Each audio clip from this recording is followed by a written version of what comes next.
Good evening, all the students present here. First of all, it is going to be an interactive session. So, if any of the aspirants have any doubt or questions, please drop it in the chat box. Today, topic is nutrition, and the speaker that we have here is Dr. Nilanchal Chakraborty, sir. He is a consultant critical care at Apollo Multi-Speciality Hospital, Kolkata. Sir, you can start. Thank you. Yes, this is kind of a preliminary course for the EDIC ongoing examining. So on nutrition, so start on how much we know. What is isocaloric diet? We assess what is the nutritional need of each patient at the bedside, and when you reach the energy around the defined target, we call it isocaloric diet. When we reach up to or below the 70% of the defined target, we call it hypocaloric or underfeeding. And when it's just very minimal to preserve only the intestinal epithelium and the brush border enzymes to maintain the immunity of the gut, we call it tropic feeding. It is maybe 500 ml in a day. And we target a protein up to 1.2 to 1.5 gram per kg per day for individual patient, but when it is less than 0.5 gram per kg, we call it is a low protein diet. And never we intend to overfeed the patient, because it will ultimately cause more metabolite of carbon dioxide. So we call it overfeeding when we intend more than 110% of the target feeding calorie. So, who should receive a medical nutrition therapy? It is a therapy, definitely it is therapy for the patients who are in ICU and staying more than 48 hours. It's not just diet. We have to calculate how much is the energy expenditure for each patient, because in critical ill patient, they may be in the hypermetabolic state, almost 50% of the patients. So calorie requirement may be more than usual, and sometimes they are normal metabolic, which is 1/3 of them. And when the patient is basically in cardiorespiratory instability, in shock, requiring vasopressors, we never intend to start the whole feeding up to 48 hours. We keep it as minimum as possible, and we should not go beyond the 70% of the expected energy expenditures in this critically acute phase. So there are some nutrition assessment tools, and nowadays most commonly we use the Nutric score or modified Nutric score or NRS 2002. If the facilities are there, we measure interleukin 6, but otherwise we measure other clinical and biochemical parameters to assess what is the nutritional assessment goal of the patient. So as you can see, if you assess with a Nutric score without the interleukin 6, there is a cutoff of 5 or less than 5 or more than 5. If the patient is at high risk of Nutric score, there is a higher chance of mortality. So patient at high risk of nutritional adverse events or nutritional deficiencies when the Nutric score is more than 5. It is available in the Medcal, no point in memorizing them, but you just have to mention the Nutric score more than 5. They are at high nutritional risk. So while assessing the patient's nutritional need, you have to assess the patient's pre-admission history, the dietary history, the body mass index, the body composition, muscles versus fat mass, and the clinical parameters in terms of biochemistry, the electrolytes, potassium, magnesium, phosphate, comorbidities, and other associated drugs, and predicted ICU length of stay. Then, based on the ideal body weight, you actually try to calculate what could be the calorie and protein need of the patient. These are all available in the Medcal, no point in memorizing, just to understand the concept. So you have to screen for the patient of malnutrition risk using this score, and every critically ill patient staying more than 40 hours should be considered a risk of malnutrition. In terms of physical signs, we need to see for muscular atrophy, edema, water accumulation more than the muscle mass, loss of subcutaneous fat, and mucosal lesions, which may be signs of vitamin deficiencies, micronutrient deficiencies, before we decide what could be the nutritional need. There are different theoretical criteria for assessing the energy targets, but they are rarely used, like the intercalorimetry or amount of carbon dioxide production compared to the oxygen consumption. And we never intend to give more than 70% of the nutritional need or energy expenditure in the first 40 hours. We intend to give only hypocaloric nutrition in the first 1 to 2 days, the early phase, and then after 3 days we gradually increase it to 80 to 100% of the energy need as per the requirement, and targeting to reach it by around 7 days as the patient tolerates. So when we assess what is the nutritional need of the patient, then we target our therapy, that is nutritional therapy. Oral diet is preferred because it is more physiological. If the patient cannot swallow for different reasons, we go for early enteral nutrition, but never the full one. We target a early nutrition, but always a hypocaloric in the first 40 hours. When enteral nutrition is contraindicated or cannot be given, parenteral nutrition usually may be tried, but never within the first 40 hours for critically ill. So some of the trials been done in recent era. One is in the French group of population who compared parenteral versus enteral nutrition, started within the first 24 hours and assessed what is a 28-day mortality or ICU mortality or 90-day mortality, and they tried to achieve almost the full nutrition need in the first few days and found no difference. So why do you prefer enteral nutrition if there is no difference? We need to find out, because in these studies, similarly another study that is a caloric study I'll discuss later, when you use enteral nutrition, the gastrointestinal complications are much more. So somebody may say that okay, parenteral nutrition in terms of mortality may be same and the gastrointestinal complications are lesser, so why not use parenteral nutrition? Because parenteral nutrition is never physiological and it has its own side effects as per the recent data. Similar studies in English population published in NEGM, the calories trial, also showed that the mortality outcome may not be different, but non-infectious complications, maybe in hypoglycemia and all, is basically more in the enteral group, and the gastrointestinal side effects are more in the enteral group.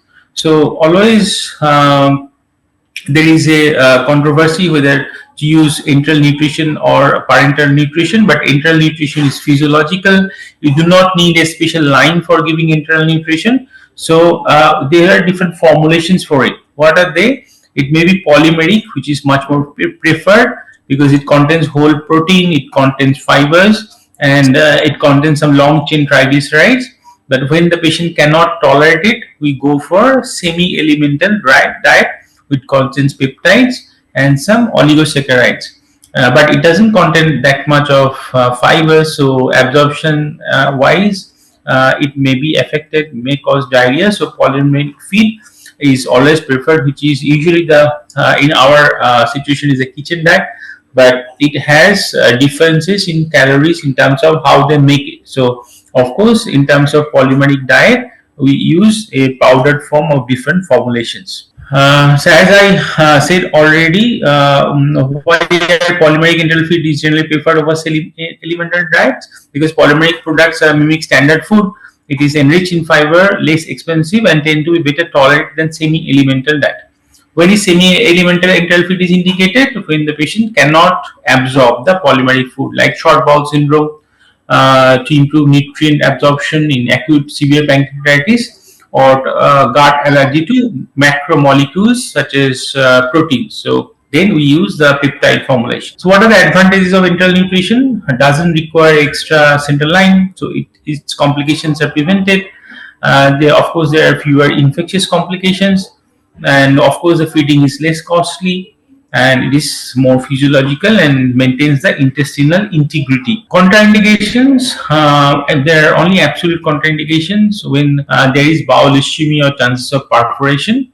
So disruption of the GI tract, you cannot feed the patient, or intra-abdominal pressure is high, abdominal compartment syndrome may precipitate, then you avoid enteral feeding. So there are some relative contraindications when the enteral feed cannot be given, expected in next 3 days, and there is life-threatening hypoxia or hypercapnia, gastric aspirate more than 500 mils in 6 hours, or maybe active GI hemorrhage going on, or maybe conditions when the risk of aspiration is too high, or maybe some other things like abdominal trauma, raised intracranial pressure, abdominal pressure, etc. But right now, in today's date, if the patient is having neuromuscular blockers, on hypothermia, on ECMO, even the patient is prone or having traumatic brain injury or severe acute pancreatitis, even the guidelines have changed and enteral nutrition is no longer a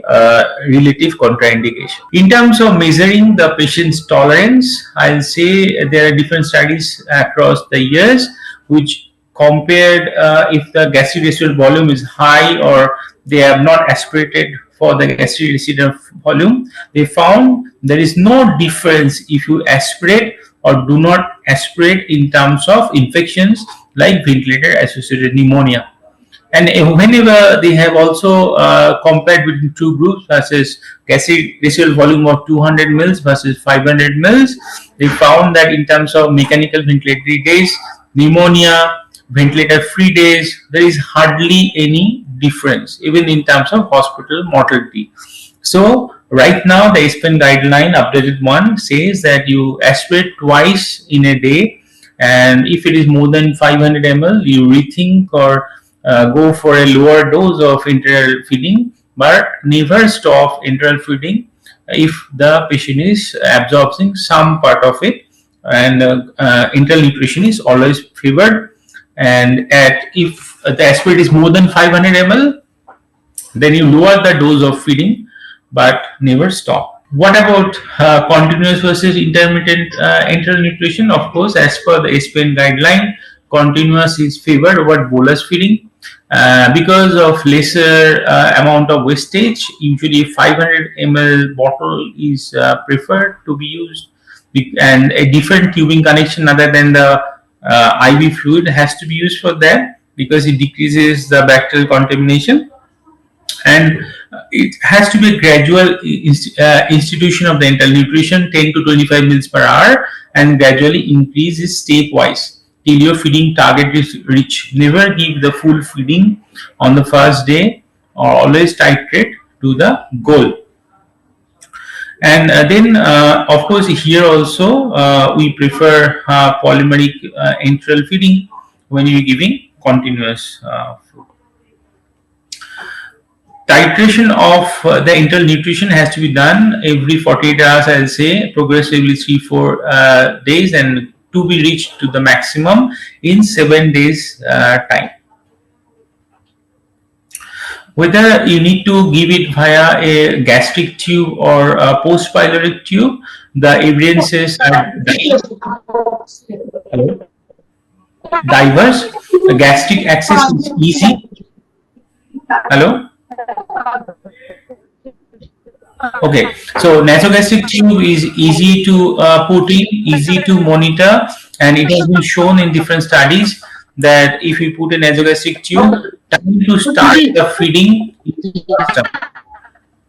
So we always prefer nasogastric compared to a post-pyloric or a nasojejunal feeding. And if the patient doesn't tolerate this, or the gastric aspirate is too high, you can use some doses of prokinetics.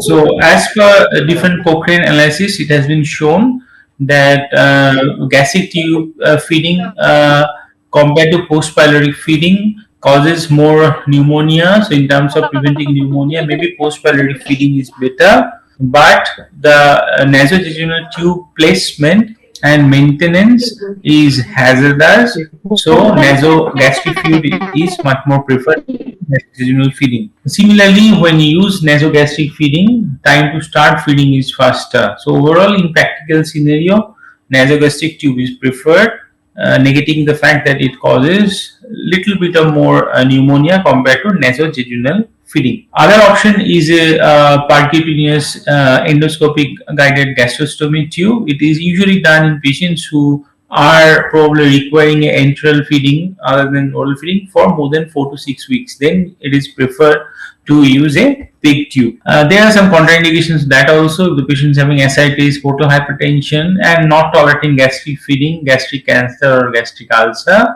or local abdominal infections, previous history of laparotomy, the anatomy is deranged and the coagulation is deranged, then we do not intend to do the PIC tube. Then the other option, of course, is parenteral nutrition. When you cannot give enteral nutrition, when the patient is contraindicated for oral or enteral nutrition, then you have to start for malnourished patient parenteral nutrition as early as possible, and always avoid overfeeding. So here again, on a case-by-case assessment, you have to assess the micronutrient deficiency and gradually titrate up your parenteral nutrition goal, initially starting with a hypocaloric nutrition. And usually here, the combination of carbohydrate, fat, and protein are usually 30 to 35% each, and we never intend to give intra-lipid solution exceeding 1.5 gram per kg per day, or a separate lipid bottle is not recommended. Carbohydrate are usually given lesser than 5 milligram per kg per minute rate to prevent hyperglycemia-induced hypertriglyceridemia. So what are the advantages of this? Because here the risk of aspiration pneumonia and GE reflux is not there, and even in this GI intolerance, we can assess the nutritional intake and achieve the target. And of course, there is no risk of bowel ischemia in patients with severe shock or uncontrolled hypoxemia acidosis. And of course, the line-related complications are there, and contraindications are absolute. If the patient is eating, we do not give parenteral nutrition, and the enteral nutrition is achieving our nutrition target, we do not give parenteral nutrition. But of course, if the patient doesn't have a central venous line, it's difficult to give parenteral nutrition. And in patients with renal, cardiac, or hepatic failure with electrolyte abnormalities, then it is very difficult to give parenteral nutrition, and it has to be given and titrated up to 7 days to achieve your nutritional need. Never give the full nutrition on the very first day. So you need preferably the long-term central line for giving parenteral nutrition. Subclavian line is preferred because it causes less chances of infection. Ideally, you should give around 2 to 3 liters of fluid to achieve your isocaloric targets. And usually, the branch chain amino acids are preferred, and it can be that glucose rate is less than 5 milligram per kg per minute, and to reduce the chances of hyperglycemia, hypertriglyceridemia, infections, and liver steatosis. Lipids, of course, they give more concentrated energy up to 9 kilocalorie per gram to reduce the osmolarity of the nutritional mixtures. And if you give too much of lipid, it should be less than 30% of the total energy requirement. If you give too much of it also can cause hypertriglyceridemia. Trace elements and vitamins are deficient in this parenteral nutrition bag, so that has to be added separately. And even patients on enteral nutrition, when the total energy supplement is less than 70% of the patient's requirement, ideally the micronutrients and vitamin supplementation has to be given even in enteral nutrition. In parenteral nutrition, 100% of the time you have to supplement the trace elements and micronutrients. Whenever you give some therapy, you have to monitor it and look for the complications, especially the glucose control, to avoid hyperglycemia, and titrate a blood sugar less intense, around 140 to 180 milligram per deciliter, and then of course always assess the patient is aspirating or not. These are different studies which have shown that whenever the ICU mortality is lower, even in diabetic and non-diabetic, the sugars range from around 110 to 180. When it goes beyond 180, or even in non-diabetic patient, it increases mortality more than 30%. So really the blood sugar target should be stringently maintained between this range of 110 to 180. Even if 110 is too low, 140 to 180 is as per the ESPN guideline. Other than that, because of the diet itself, the GI complications with any diet can be diarrhea. It may be associated with antibiotics or maybe Clostridium difficile infection. It has to be monitored and investigated and treated whenever there is a scope of treatment in Clostridium difficile infections. Other rare complications are, of course, acute colonic pseudo obstructions, and if the patient is in shock with decreased mucosal perfusion, the chances of perforation is higher, so we have to observe for that. In terms of the abnormalities in the liver, I mean the liver enzyme has to be monitored along with bilirubin, because different parental nutrition specifically can cause steatosis and cholestasis. So jaundice may appear if the patient is in sepsis, hypoxemia, and gut ischemia. Chances of having these complications is much more. Other than that, gangrenous cholecystitis with TPN and hyperlipidemia are very known complications if the composition of the diet is not optimum, carbohydrates are too high or lipids are too high. So that has to be monitored also. Pancreatitis, because of hypertriglyceridemia, is a known complication. So that has to be monitored in terms of amylase, lipase, and rising enzymes. Other than that, the most important complication we need to look after is a refeeding syndrome in patients who are malnourished. This is a different entity and can cause death due to wrong diet, so we need to investigate for this. This happens in patients who are in prolonged underfeeding condition and having some micronutrient deficiencies. The risk factors are, if the patient is not eating well for last 7 to 10 days, having a low BMI, and already on some insulin, chemotherapy, or antacids or diuretics, risk factors and the complications are due to the insulin release due to new diet, which causes the electrolyte mobility inside the cells and fluid shifts, resulting in basically different vitamin deficiencies, lactic acidosis, Viennese encephalopathy, and ultimately hypophosphatemia, hypokalemia, leading to cardiac dysfunction and malignant arrhythmias, including ventricular fibrillation.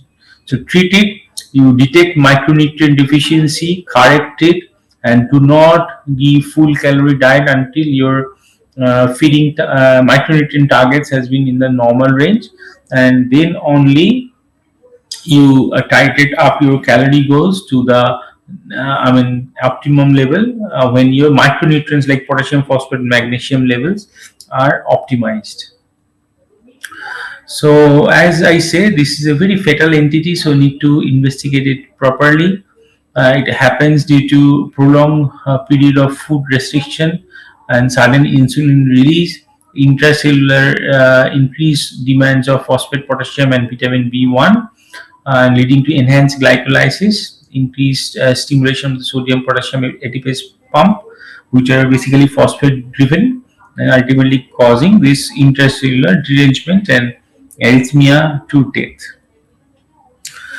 If the patient is developing hypertriglyceridemia, I need to check the triglyceride level, and of course reduce the feeding at that time, titrate the glucose component and lipid component in your diet, and of course look for other causes like propofol, which can cause hypertriglyceridemia leading to acute pancreatitis.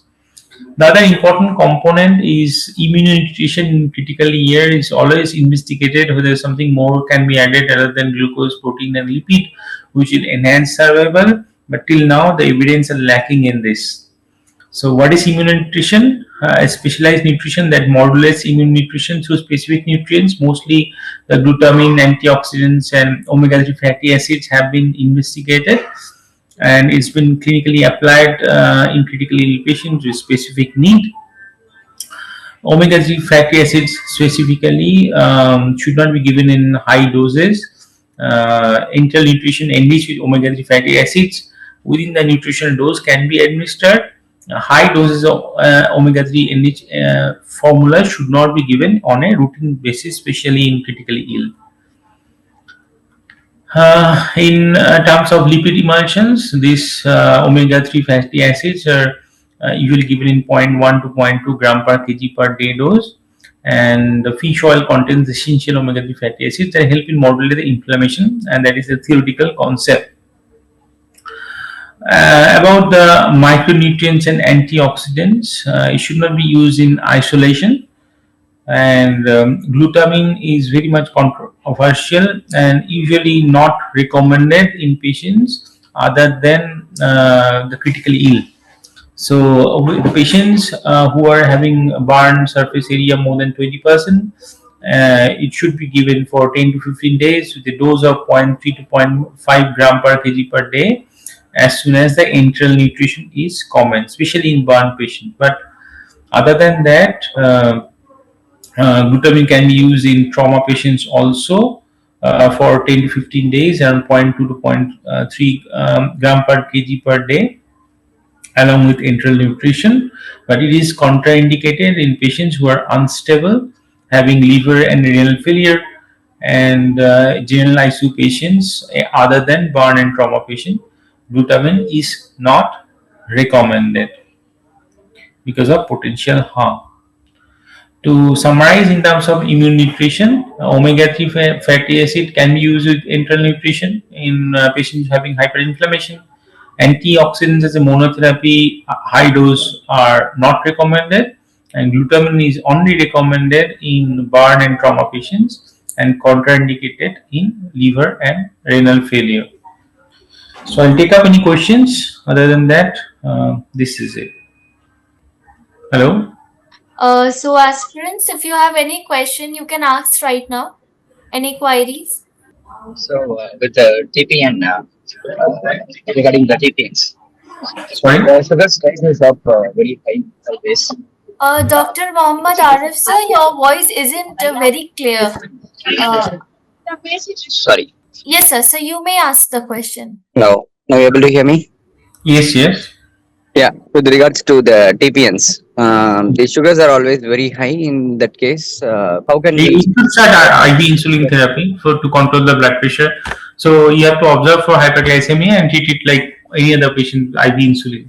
You can add insulin in the TPN bag also. You can give it separately in IV infusion, but just do not allow the sugars to go up. And your sugar content should be less than 5, as I said, less than 5 gram per kg per minute. I mean the infusion rate, it should not be higher than that. But the recommendation is you control sugar with insulin infusion. Okay.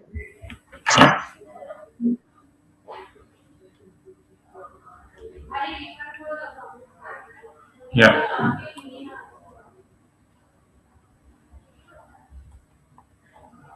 Anything else?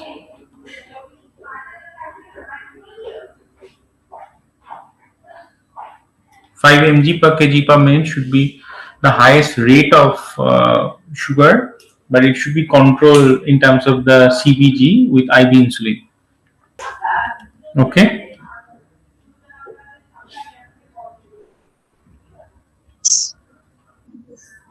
Any other questions? I'll share the PPT. Sir, I believe for now, no aspirants have any question. We will be also scheduling a class 2 where we will be discussing the question answers. Thank you, everyone.